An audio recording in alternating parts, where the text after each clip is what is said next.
Hey, welcome to our explainer. Today we're pulling back the curtain on something that honestly keeps our whole financial world from falling apart. It's all about trust and maybe more importantly, the incredible system that's designed to create it. I mean, really think about this for a second. A company comes out and says, hey, we made billions in profit. How on earth do you know those numbers are real? What's stopping them from just, well, making it all up? Well, the answer we're supposed to rely on is pretty straightforward. We have auditors.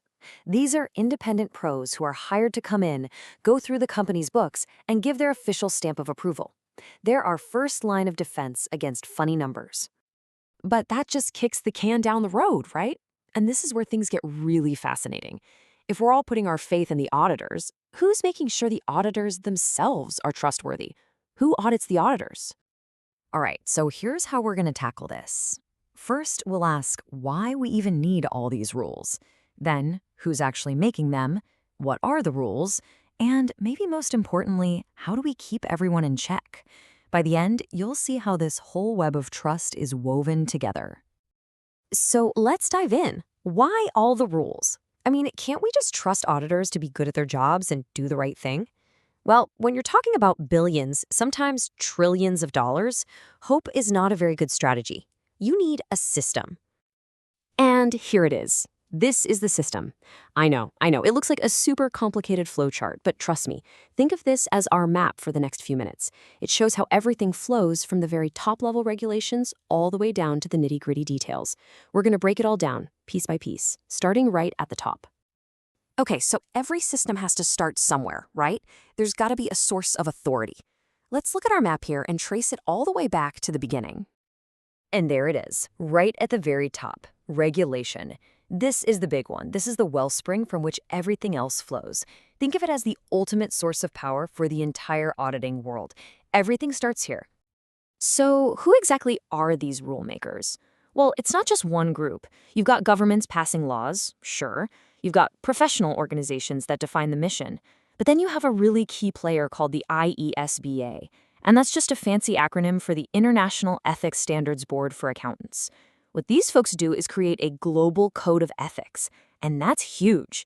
It means an auditor in New York and an auditor in Tokyo are playing by the same fundamental rulebook. All right, so we know who makes the rules, but what are the rules themselves? What's actually in this playbook that every single auditor has to follow to the letter? This is where we get into what are called auditing standards. These are put out by groups like the IASB. Don't worry about the acronyms. The important thing is, if regulation is the law, then these standards are the super detailed instruction manual. They tell an auditor exactly how to plan an audit, how to perform it, and how to report what they find. It's the how-to guide. But just following instructions isn't enough. An auditor could check every single box on the list and still, be compromised. That's why running parallel to that technical rulebook is a powerful ethical code. This is the soul of the profession, its moral compass. It's all about integrity, objectivity, and, this is the big one, independence. Okay, so you've got this great rulebook and a strong moral code. Fantastic. But what happens if someone decides to just ignore it? Rules are pretty useless without a referee, right? So how does the system actually keep everyone in check? This is where the system really shows its teeth. First off, you can't just wake up one day and decide to be an auditor. You need a license, and the requirements are strict. Then, you have these independent supervisory bodies whose entire job is to watch over the audit firms. And get this, there are even specific rules for how you hire and fire an auditor.